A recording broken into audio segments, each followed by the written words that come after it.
Okay, let's see. That looks right. I need to check online.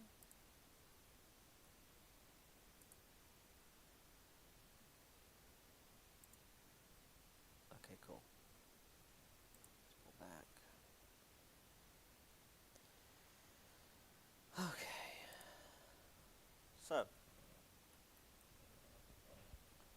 this is American History 102,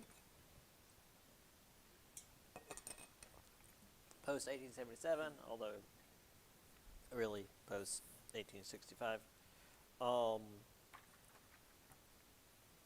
this is an unusual time for me to be teaching this. Usually I teach it in the spring.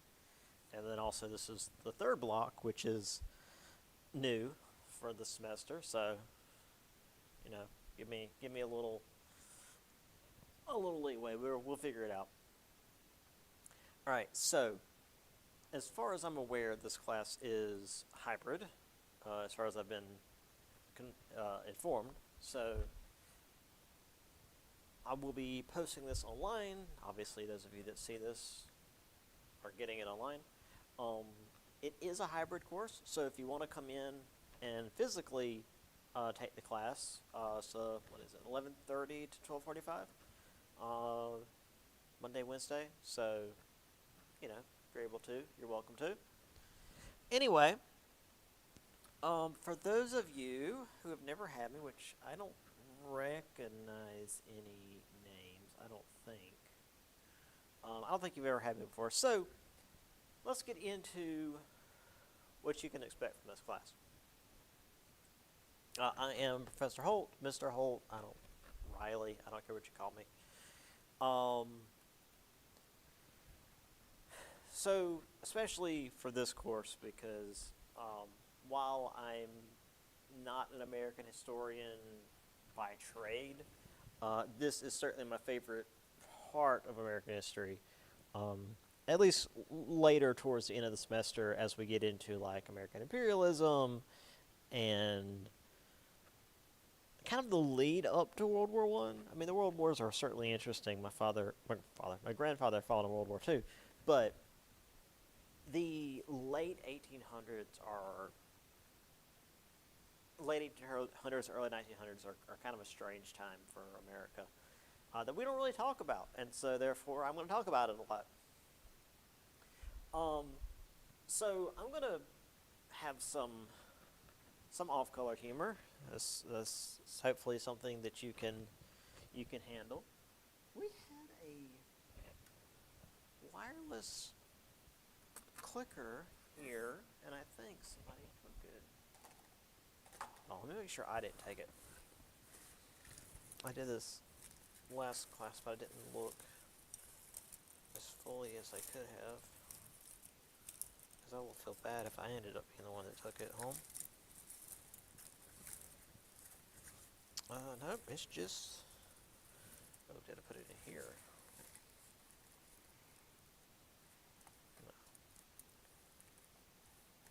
No. Okay. So, anyway, yeah, I try to keep things light with some humor.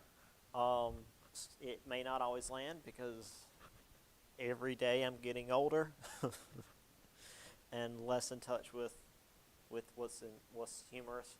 I tend to be pretty sarcastic. That's my sense of humor. I'm sarcastic. I've got a dry sense of humor. So, you know, again, um, just be ready for that. I will occasionally use some colorful language, some disparaging remarks for these individuals in history, because I mean, they deserve it. We'll get to that. I will also occasionally make references, which you will see, especially throughout this particular intro PowerPoint, and that's for me. If you get it, great. If not, it's fine. And then also, sleep doesn't come easy some nights, so I'm gonna be very tired. some days, and that's going to make things a little bit more, what's the word I would use? Colorful. But anyway, uh, as long as you pay attention, I would say come to class, but again, this being hybrid, some of you may be online. But as long as you pay attention, you do your work, um, you'll be fine. I'll meet you halfway, but if you don't do your work, if you don't do your tests, if you don't turn in the papers, I can't give you a good grade. I can't just be like, oh, well, that's okay. Here's an A. That's not how we work. I'll get more into that in a little bit. So let's discuss history. I wouldn't say it as a discipline, just how you guys will see it. So your net dates, names, battles, treaties, etc. Cool, great. That's dull. Now, obviously, these make for really good short answer questions. Not so much the dates, but I'll get to that later as well. But obviously, you guys will need to know certain people's names, names of certain organizations, occasional battles, occasional treaties, but we'll get to that. However, that's not what I'm going to focus on. When I taught upstate, which is where I started teaching, I had my supervisor come in and sit and watch the class, just to make sure I was doing a decent job. And one thing she said was, "Oh, well, you're up and walking around and talking about the PowerPoints. I've had professors that would just sit at the desk and read out of the book." I'm like, that not only is that going to put the students to sleep, that's going to put me to sleep. Are you kidding? So yeah, again, if you do come to class, or if you do come in person, I tend to pace around. So anyway, the way I was taught history and the way I look at history is a series of questions. Your who, what, where, when, why, and how, which do kind of lean into the first bit there, but stick with me. All right, so let's talk about the Spanish-American War. That's something we'll be getting into. That's kind of the midpoint of, for me, when things start really getting exciting, because America's doing some real crazy imperialist stuff, and imperialism's interesting. It's awful, but it's interesting, especially because of its impact on the modern day. Anyway, so Spanish-American War, great. Who was involved? Spain and America. Cool. Technically, I have here the Spanish-American empires because Spain definitely was an empire, and we were well on the way to building ours.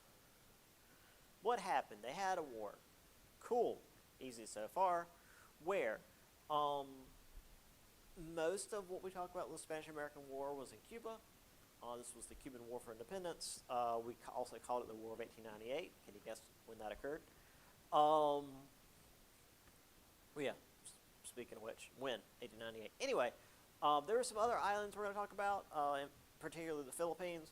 Also, Guam was involved, but the book doesn't really talk about Guam, so we're not going to get too much into that.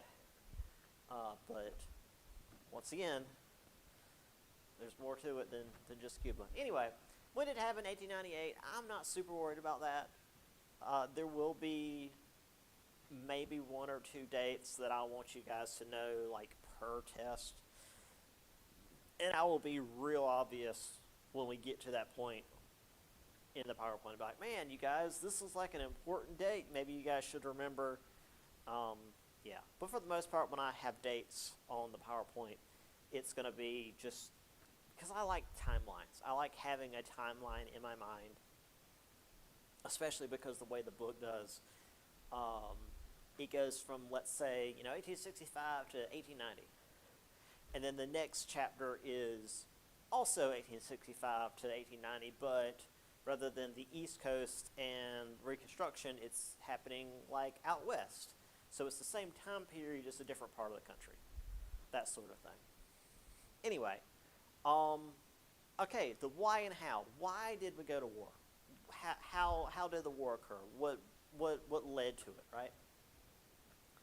Um, there was economics, because of course there's economics when we're gonna invade a country. The belief that Cuba should be free of Spain, which we'll get there. Cuba had it, but we had to get involved because of the previous reason. Imperialism, which is its own thing, which again I'll get more into as we get there, because that requires a lot more than what we need to worry about on an intro day. But the point is, all of this is why we study history. Um, there is no single answer. Like all these other ones, who was involved? Spain and America, great. I guess you could probably say there were probably some other smaller factors involved, but mainly Spain and America. They had a war. It was in Cuba, and then also like Guam and the Philippines. When was it? We didn't get involved until 1898. But the how and the why is not something that you can just say, oh, well, we got involved because Cuba. Yeah, but this is the sort of question that I want you guys to ask and in turn answer when we get into the papers, which again I'll talk more about in a little bit. Okay, so this is a term that has to do with, let's see, did I talk about Napoleon? Yeah, because I was talking about 104. So this is a term that we mostly use in Western Civ, or at least it's in the book at the start of the Western Civ class. And you guys don't need to know this for a test, but I like to include it just because, hey, it's a history class and it's a historical term, so we're doing it. Basically, it is how the writing of history changes based on the modern day. So I was using Napoleon here because, again, this was for a different class technically. But when we looked back at, say, Napoleon, or let's do American history. Let's go all the way back to the Revolution. You know, America was fighting Britain. Britain was this big, scary empire. But we ended up winning, thanks in large part to France. But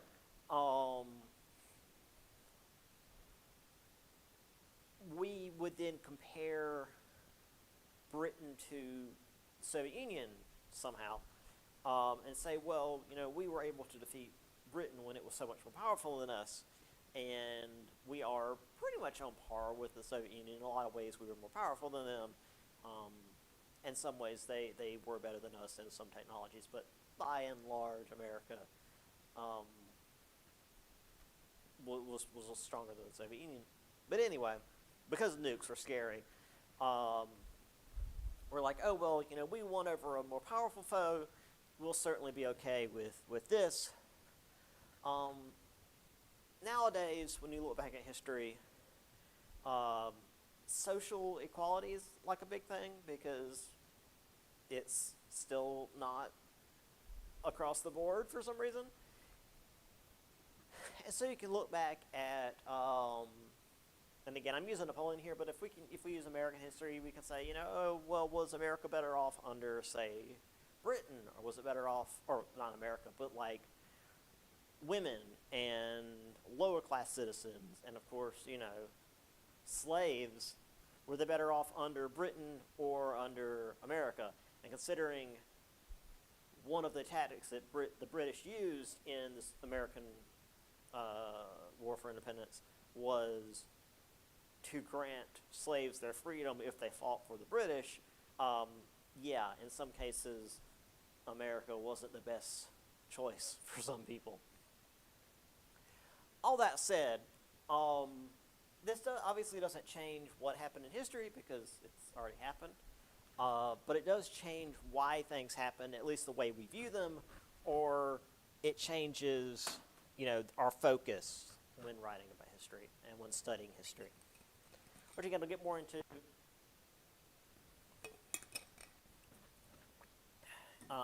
in a little bit. So, why are we here? 102 in the fall. This is so that if you missed it in the spring, you can take it mainly. But yeah, this is a course you guys have to have. I get that. But you know, it's the backbone of our very society, and etc. And again, this is a joke that I really just need to get rid of. It's gotten a little too old. But you know, no history class in history has ever occurred without a student asking, well, why do we care? Why do we care about America and Spain having a fight that really didn't mean a lot? Because, well, it depends on where you live. Here in America, it didn't mean a lot. If you're in the Philippines, it meant a hell of a lot. But by and large, like compared to, you know, the world wars that happened not 20 years later, it was pretty inconsequential. But the argument is those who fail to learn from history didn't repeat it, but like Spain's not really a world power. Honestly, they haven't been a world power since Britain destroyed their navy in, when was the Spanish Armada? Like late 1500s? 1600s? Yeah, once the Spanish Armada went down, Spain's not really been much of a power anymore. And certainly we're not imperialistic, right? And if you don't know what that means, imperialism is essentially, well, based on the name, creating an empire, which is to say going out and taking land from other people, sovereign nations, or exploiting other nations for their resources. Certainly not something that we here in America do. Still, though, it's our legacy. The past will forever shape our future and our present, or our present and our future, I should say. So whether you know it or not, it's going to affect the modern day. As I always say here, history works in patterns, and humans work in patterns. So if you see these patterns from the past and the not-so-distant past, and then you can see how things are going, say, today on the world stage, and be like, boy, this is familiar. We've seen this before. Why is it happening again? Because it didn't go so well the last multiple times this happened. So yeah, by the way, being a historian is depressing for that reason, because the people who actually have the power to do things are either ignorant or just stupid. Right. Great. So why not just the highlights? We got American imperialism. That's a thing. The World Wars, the Cold War. That's a lot more. That's interesting, right? In fact, depending on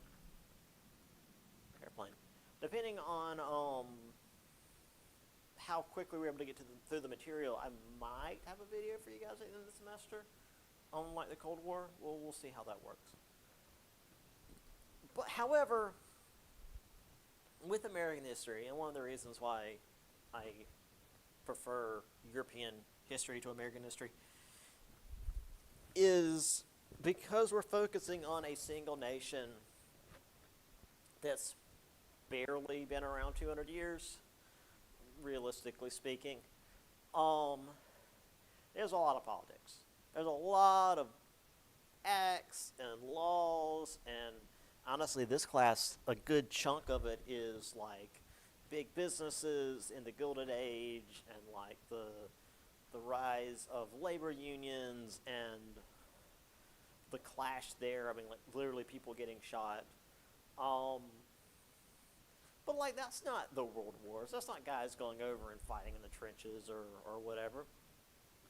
Well, it's incomplete. You don't have any context for what's going on. I use the analogy of watching Lord of the Rings with just the battle scenes, which now that I have seen Lord of the Rings, yeah, it would still be just as confusing. And especially if you use the extended editions, just the battle scenes would be like a movie and a half worth of material. good Lord. Um, However, without all the everything in between, the sitting and the talking and the walking and the walking, and like knowing who's there and why they're fighting and what's at stake and all of that, it's meaningless, essentially. Well, if one side wins, what's going to happen to the other side? Why are they fighting? Why is it coming to, this huge siege? Why is this a thing? And then I almost ended it with the walking trees. Although now that I've seen them, I can end with why are the elf and dwarf aggressively flirting with each other, which if you've seen Lord of the Rings, you know what I'm talking about. You know what Legolas and Gimli were up to. All right.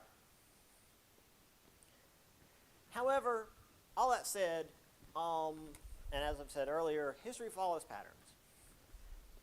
And you can't just take one part out and look at it without everything else. Now, granted, this being 102, we are committing that sin immediately because we're going to start with, anyway, the Civil War happened and now it's Reconstruction time. Cool, great. That's skipping over so much history that would inform why all this happened. But, you got to break a semester somewhere. So what are you going to do? And even American history is like, it starts with, anyway, it's the 1500s now. It's like, okay, great, cool. Let's just skip, 4,000 years of human history, at least in Europe, right? Anyway, so if we start with the Civil War, it leads to the Reconstruction,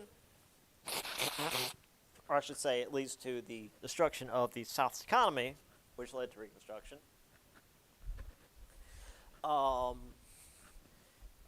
And that's a whole separate thing. And then now with the war over, Americans are looking west for opportunity. This, of course, is land and resources and outside influence from Britain, push for organizational movement in industry and farms, which itself leads to really the Industrial Revolution here in America, relative, just broadly speaking. Millions of immigrants came from Europe and other regions to America to share this bounty and also further shape America. In fact, as we'll see later in the semester, like a large percentage of cities were immigrant populations. Eventually, we went to war like Europeans for power. We fought, as I mentioned, we fought Spain over Cuba for no real reason other than we wanted to be involved in Cuba's economy. We had no reason to be there, but greed. We were involved in World War I to a certain degree. I mean, not to diminish those who did fight in World War I, but like we were there for 6 months. In a 4-year war, right? The Great Depression happened, which was honestly a bigger hit to America than the First World War. And then World War II, which itself pulled us out of the Great Depression because of the military-industrial complex, and then itself leading into the Cold War. I'm on the Fallout timeline, right? Which itself led to the culture of the 1950s and 60s and gradually into the 70s, which itself is a response to the previous culture. We're not going to get that far. We're going to get to World War II and kind of the Cold War, and that's about it. We're not going to get to like modern day stuff. So, sorry if I've had students that are like, oh, I want to talk about Vietnam. I'm like, we don't quite get that far, sorry. It's certainly interesting, and I would certainly suggest you look into it on your own time if it's something that you're super interested in. But we're unfortunately not going to be able to get that far. But it was part of the Cold War thing. It was America and not really even Russia. It was China being involved in like Vietnam and which side they'd go to, et cetera, et cetera. So anyway, all right, what's next? Right. Can history predict the future? Well, no. Um, but its patterns can help inform us to make the best decisions we can to try to make the future as good as possible. Because again, what's the saying? History doesn't repeat, but it often rhymes. Something like that. Like, obviously, you're not going to get the exact same events as you had before, but you're going to get very, very similar events. Avoid the mistakes of the past, like a land war in Russia. Yeah, that's the thing that we're going to get into, obviously. Build on past achievements, because that's always there. That's always going to be there. If you don't learn about history, tough. History's always there. You know, it's like people, they're like, oh, well, I'm not going to learn science because I don't believe it. Well, good for you. It's still there. Right? And we set the foundation today for the future, just as the past is the foundation for us. And if you really want to take a step back and look at it in a broad sense, history can often be traced by its wars, and war never really changes. And, you know, there you go. Oop, there you go. If you get it, great. Welcome to my class. If you don't worry about it. It's fine. And if you're like me and you really get it, you'll realize that this quote actually doesn't go with this image, which bothers me greatly. Anyway, if you are going to come in person, come in person. Again, this being a hybrid course, you're welcome to come in person or just do it online. I like having people here physically in front of me, so I don't feel like I'm insane talking to myself, well, more than usual. The attendance policy for those in person is 4 consecutive days, which is essentially 2 weeks of you not showing up to my class. Now, if you are sick or your car exploded or you're having a family emergency and you're not going to be here for like a week or potentially more, let me know. Just let me know. It's cool. I will be. I will remember in my brain, hey, this student who hasn't been here for a while has told me that they're dealing with issues and they're going to try to come back. Like, I had a student who was like chronically ill one semester, and she was barely in class, but she did her best, and I think she ended up passing. Like, she didn't make as good as I would have wanted her to make, but she did her best. So, you know, do your best, and we'll be okay. Read the material if you can. I'll get more into that in a minute. It is Exploring American Histories, A Brief Survey of Sources by Nancy A. Hewitt and Stephen F. Lawson. This is volume 2, since 1865. If you can get again, if you're online, then you know an ebook or whatever is going to be easier for you potentially. If you can get the book physically cheap, great. I used thrift books for my European history class and got both books and shipping for like $30 total. So, yeah, don't break the bank buying a book. If you can't get your hands on the book, it's okay. I will refer to the book about stuff, but I'm not gonna. I've had professors that are like, okay, well, half the material is from the presentations, you know, the actual class, and the other half is out of the book. I don't do that, because then I'm not going to remember what it is. I'm not going to read the book every semester. I've got a bunch of classes to teach. Do the work. Again, if you're coming here physically, I'll hand you the exam. You take the exam or the test, whatever you want to call them. I was told don't say exam too much; it scares students. You come in, you take the test, you hand them in, you're done. If you're taking this on, if you're doing the online portion of the hybrid course, I will post the test on Blackboard. You'll need to get the Respondus lockdown browser, which is on the institution page under Blackboard. and that will allow you to do it, and it'll basically lock you out of other browsers so that you can't like have Google open in another tab. It'll also I'm also going to require you to have like a webcam on, so you're not just like using your phone the whole time or whatever. So just be ready for that. I need you to work with me because online has a lot of restrictions. So also with the papers, turn in the papers. I'll get more into that in a minute. But yeah, I can't grade something you don't turn in. And ask questions. I'll go ahead and go here. So yeah, Riley.hold at fmarion.edu. That's the best way to contact me. There is a message system on Blackboard. It doesn't, I shouldn't say it doesn't work, but it's not super reliable. So, if you need to contact me, if you need to ask questions, you need to message me, shoot me an email, please. I think, and then yeah, my sleep schedule's awful. So like if you email me at 2 a.m., there's a really good chance I will email you back right away, especially if it's like over the weekend. If you email me at 2 p.m., there's a chance I'm passed out with a cat on my face. Because that's how my cats like to murder me.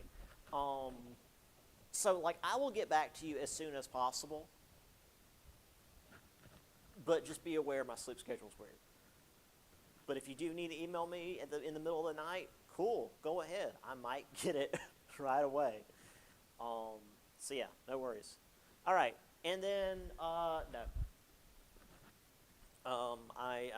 I made this joke when I made this PowerPoint back in like 2012, I think it was. And unfortunately, it's still relevant because this show's still going on. This dude's still out there making nonsense claims about, well, we couldn't have done this because humans are dumb. It's like, all right, dude, sure.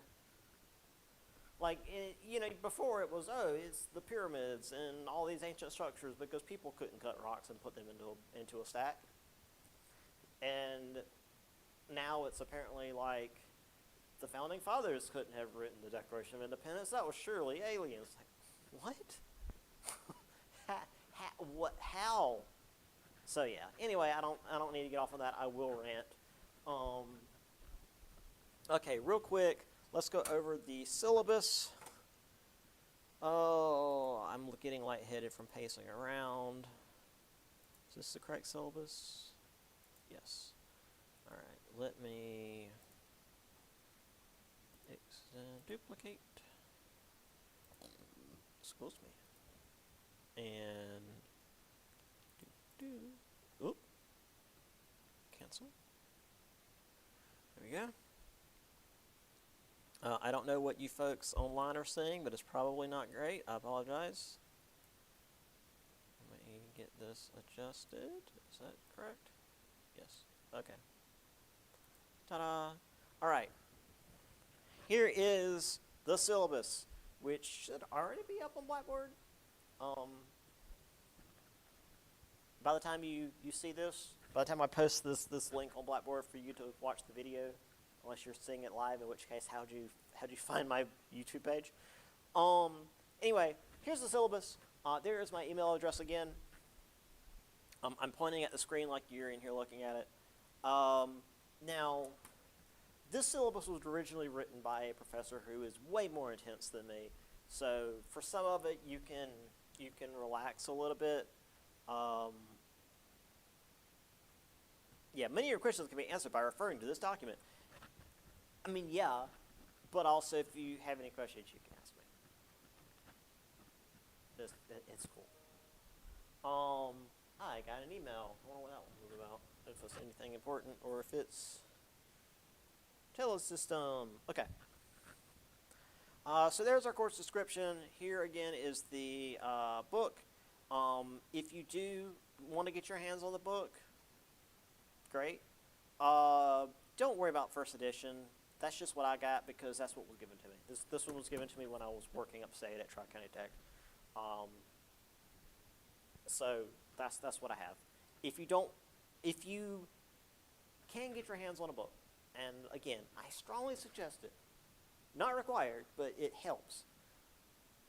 I don't care what volume or what edition you get. Volume 2 is important because this is the second half. But I don't care what edition you get because it's basically the same. I did have a student that had a much newer version of the book than mine, and it did have some different stuff in it, but like it's basically the same. It's fine. Just make sure you pay attention to the PowerPoints because that's where all the information is coming from. Right. Participation. Don't worry about that. Right. Whoa. Did that again. All right. The essays. One's going to be due around the middle of the semester. The other one's going to be due at the end. I was looking at the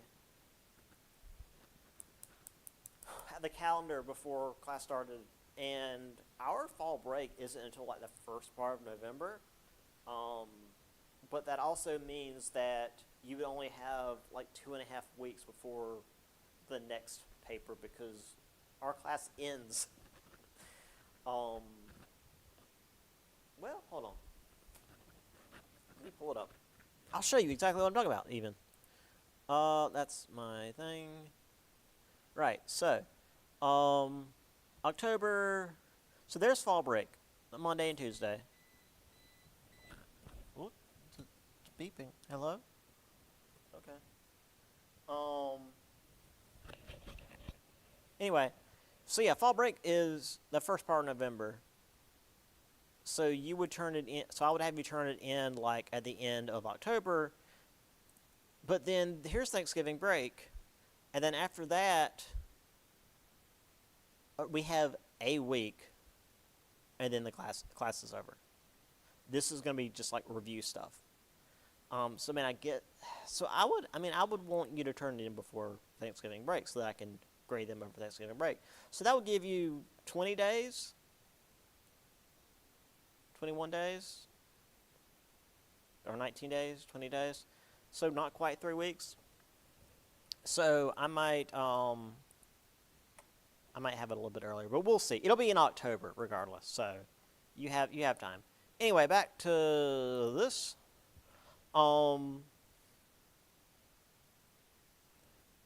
So I'll discuss the papers a bit more in a little bit. However, if you come in here in person, if you can print out the paper and bring it to me, great. I would prefer that. If you're actually on campus at all in person, I've had students that were in my like hybrid course or even my online courses, but they were in person in other classes, and they brought me a paper like between their classes here in person. I'm down in 505 at the Continuum, by the way. So if you can hand it to me in person, great. If not, fine, don't worry about it. But I need you to follow just a really simple set of guidelines for me. Actually, do I have it down here?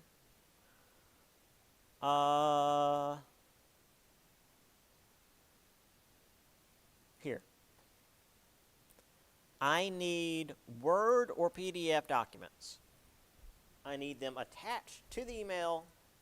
I've had Google Docs work before where they attached it, like they were able to, the student was able to save it like as a file and attach it that way. That's fine. I do not want you to just share your Google Drive with me for the paper because Francis Marion's email hates that, and it will block it, and it will flag it as some kind of malicious whatever. And even when it comes through, if I have to click on a link that then sends me to a page to request that you send me permission to look at the thing that you sent me the link for, by the time you do all that, I'm going to be 5 or 6 papers down because I'm going to have a lot going on at the same time. I've got multiple classes, multiple hybrid / online classes. So if you email me your paper, which again, if you're online, that's what I expect, make it so that I can open it immediately from the email without any hoops jump through. Okay. Again, just attach it. I understand that not everybody has Microsoft Office because that crap's expensive now. It used to come with every computer. That's going to be my old man gripe. But you should have access to Office 365 through your Francis Marion account, I believe. I know I do, being a staff. But you should have access to Office 365 if you log in with your Francis Marion information, I think. Anyway, so again, attach it to an email, send it to riley.holt@fmary.edu. Try to get it in as soon as possible. Technically, I'm supposed to take off 10 points per day that it's late. I usually am not quite as strict on that, but if you hand me both the papers at the end of the semester, the one that was due in the middle of the semester is probably not going to be very good. So going back up here real quick, do not, let's see, where do we, do not plagiarize. Plagiarism is probably the worst thing you could do. It's cheating essentially, but I have to take it up to higher people in the facility. See, I mean, I've had students cheat on their tests before. It happens, whatever. And I was told just to handle it however I felt was necessary. That was it. With plagiarism, I have to go to the provost, which is like my boss's boss, or probably my boss's boss's boss. I have to bring it to your guidance counselor. I have to go to a lot of people that I don't want to have to talk to.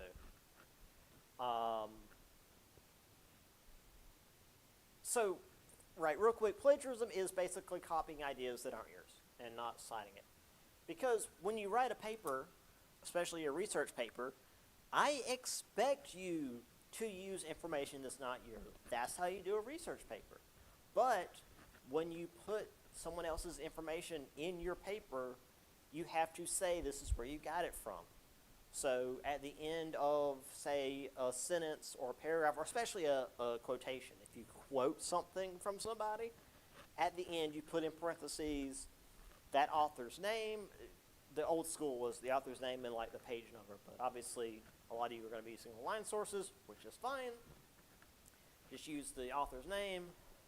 If the article doesn't have a name, because again, online sources are weird, just put the title of whatever article you're using. And then at the end of the paper, give me works cited that says, everywhere that you went and you got stuff from. History.com or whatever. And then you just, copy and paste the URL.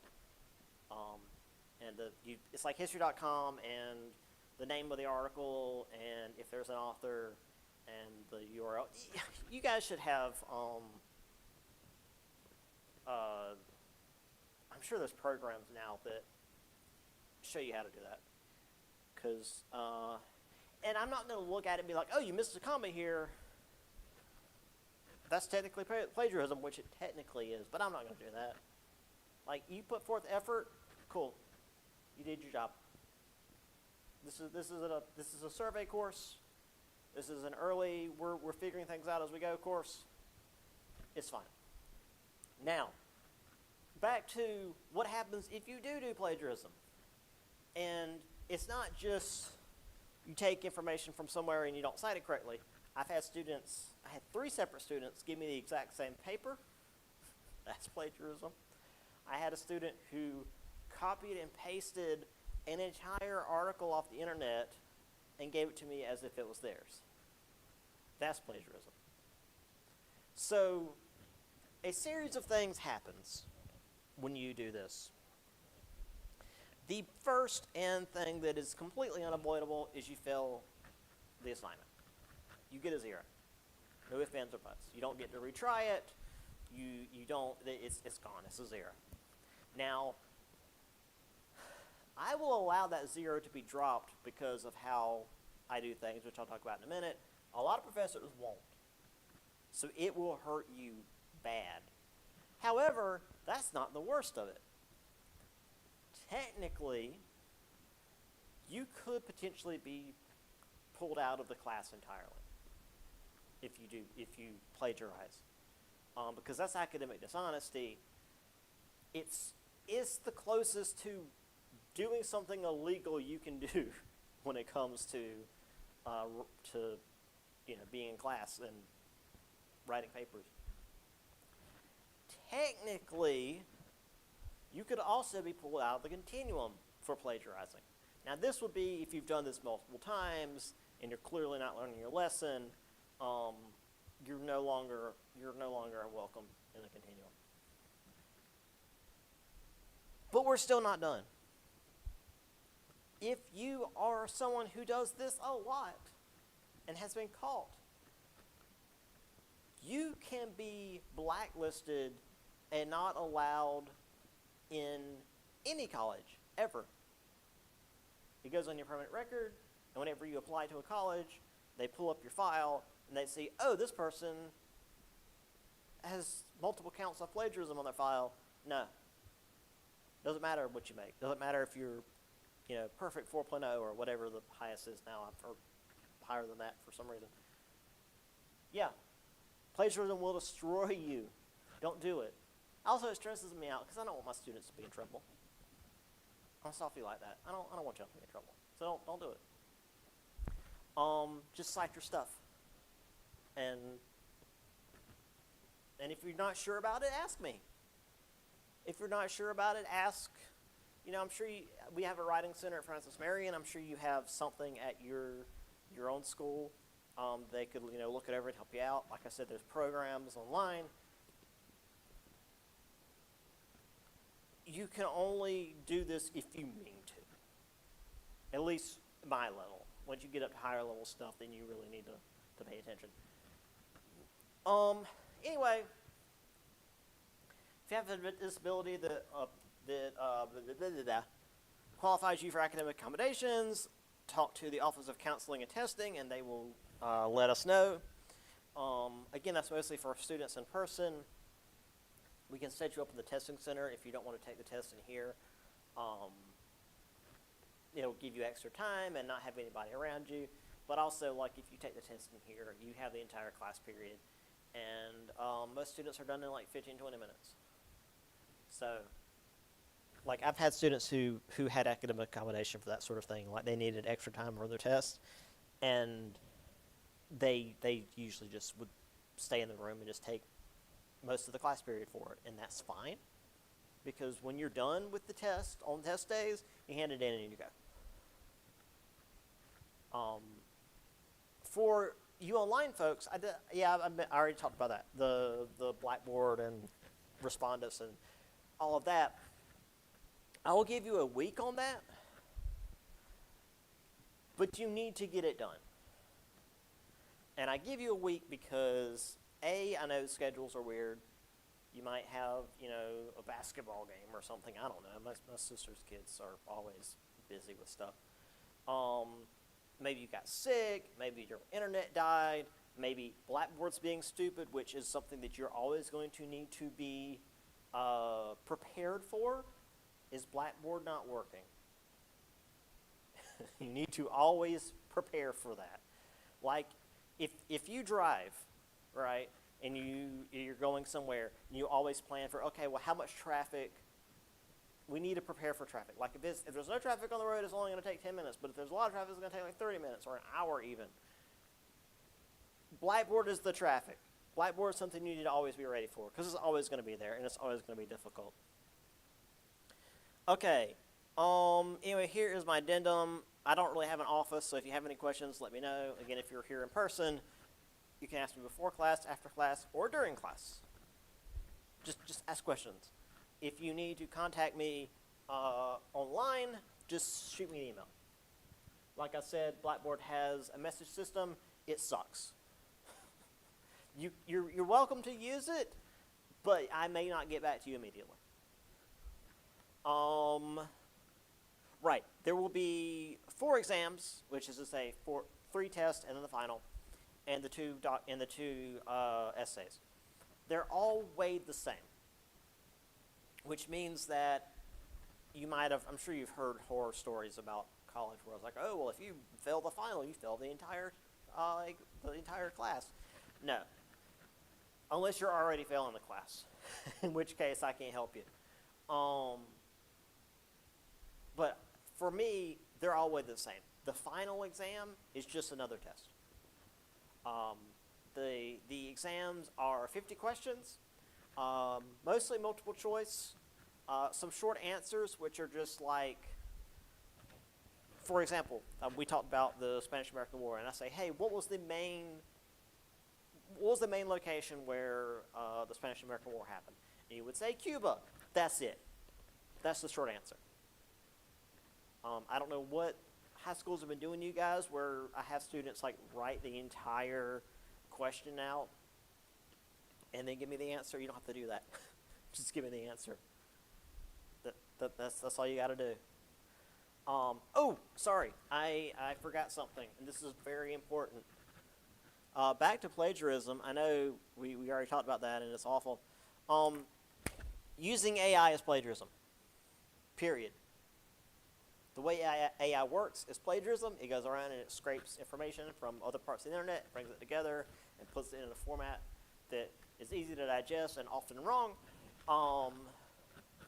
That's plagiarism. If you use ChatGPT to write your paper, that's plagiarism. That's how it's going to be treated. Don't do it. Don't. Do not. Because we have ways of knowing that. There's just as many, if there's just as many AI tools out there for you to use to write your paper, there is twice as many out there that can tell me, hey, this was written by AI. So don't do that. And also, like, I've been around long enough, I know what AI writing looks like, and it makes me want to puke. Don't do it. If you don't have, and that's where I'm getting with this. If the first paper's coming up and you're super busy, you're swamped with stuff, and you can't do it, you know what? Don't do it. Because I dropped 1 grade. Now that's across all the tests and both papers. So I'm not dropping 1 test and 1 paper, just 1 grade overall. So if your grades are fine with your tests and you don't feel like doing that first paper, cool. You better do the second paper because that one's not going to get dropped. Or if you're doing fine on all your tests and you do the first paper, and when the second paper comes around, which is going to be near the end of the semester, when all your other classes are going to be swamping you with stuff as well, you can skip that if you feel like it. And I have decided this semester that if by the end of the semester your class average is an A, 90 or above, and you've done everything, all the tests, both the papers, so it's an A going into the final exam. If it's an A going into the final exam, you can exempt the final exam. We'll just drop it. And I'll just give you whatever grade you've got so far. But only if it's 90 or above. That's how my professors did it, and so that's what I'm going to do. Okay, as far as makeup exams, again, if you come here in person and you miss an exam day, I can just let you take it online if you feel like it, if you want to deal with the lockdown crap. Or you can take it in the testing center, which is right next to the main office. If you don't know where that is, I'll walk you over there if you need it. So, cool. This last part is mostly for the finals. Again, if you're online, this doesn't matter in the slightest to you. It's just, I'm just going to put the exam up just like the rest of them. You'll take it and you'll be done. If you come in person, and the day that we have our exam for this class doesn't work for you, let me know. and we can take it a different day. Because I'll be here at least 4 days during exam time. So, yeah, you'll be okay. I think that's it. Let me see. So papers and essays here at the end. Yeah. As I said, the material. Oh, right. I'll get to that in a minute. I'm getting ahead of myself. Don't do plagiarism, for the love of God. I had a exam schedule, but I kept messing it up. I kept not being able to stick to it. So each test is after we finish 3 chapters. So we do chapter, test. That's how it's going to work. After we finish each chapter, I'm going to put that chapter's PowerPoint up on Blackboard so you can review it at your leisure. As we get towards about the middle of chapter 3, or the 3rd chapter, I will go ahead and put that up as well as the study guide so you'll have an idea of what to look at. All's good. Again, here is this. If you do email me papers, Word document, PDF document works fine as well. As I said, I've sometimes had luck with like a Google Doc where a student has saved it as some kind of file and attached it and sent it to me. But don't just share your oh, my brain just shut off. Your Google Drive. Yeah, don't just share your Google Drive because the Francis Marion email is going to nuke that.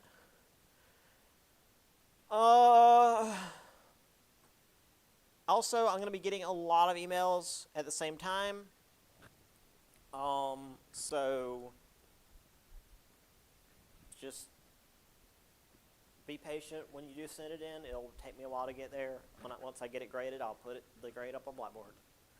That's all I really have there.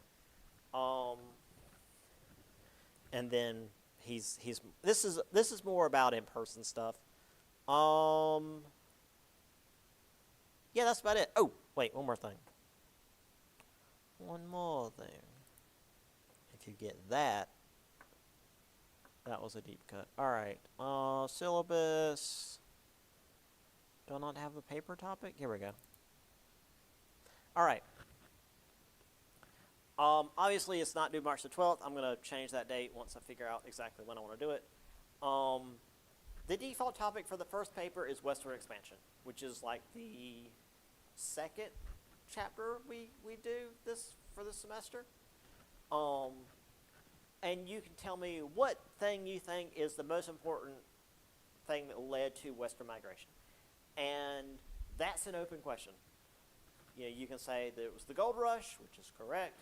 You can say it was the railroads, which is correct. You can say it was the Homestead Act, which is correct. They're all correct. I just want you to choose which one that you like the most and write a paper on that. Or if there's an idea that you prefer besides that, great. Tell me what you want to do because I want to make sure that you're not giving yourself too broad of a topic, and do that. So yeah, make sure you do it up to prior to World War I. I think the second. No, not World War I. Prior to like 1900. Let's say that. Yeah, MLA format, works cited page, bibliography. Works cited for me. Works cited bibliography are the same thing.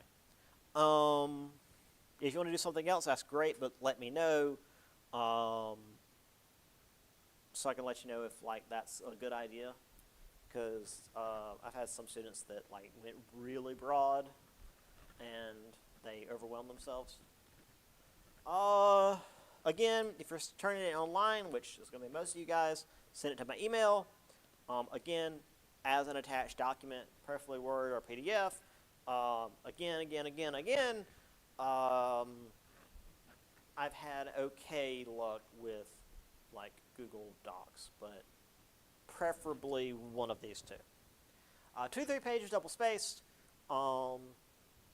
Works cited / bibliography doesn't count as a page, so that's a separate thing. Also, if you do I've sometimes have students do like a cover page that also doesn't count as a page. It needs to be 2-3 pages of text. Anyway, that's the first paper. Again, it's not due until like mid-August. Mid-October at the earliest. So I'll talk more about that later. Yeah. Oh, I gave myself a headache. I need to breathe. Okay. I believe that's it. Yeah. So, again, this one's a little bit weird for me, time-wise. And also, it's a 102 in the fall. I was used to being in the spring, but that's okay. I enjoy teaching it. I like it more than 101, because in 101 it's like, oh, the revolution and then politics. Like, that's kind of dull. This was a little bit more interesting. So, anyway, yeah. Again, if you want to just do this online, that's fine. Oh, one other thing. For the attendance, if you're online, obviously you can't come in and be counted for attendance. So what I do is I create a discussion day on Blackboard. I'll start next week. Where basically just ask you a simple question like, what have you learned in the last week? Or what are you looking forward to learning, etc. And you just answer that. Just once a week, only on the weeks that are full weeks. So like the week after next is Labor Day, so we won't be here Monday. So we're only going to be here one day for that week, so I'm not going to do a discussion in that week. But that's going to be how I'm going to know who's actually paying attention online. All right. So that's that. I'm going to call it there, and I will see you guys next Monday. So yeah. Until then, bye. Oh, there we go.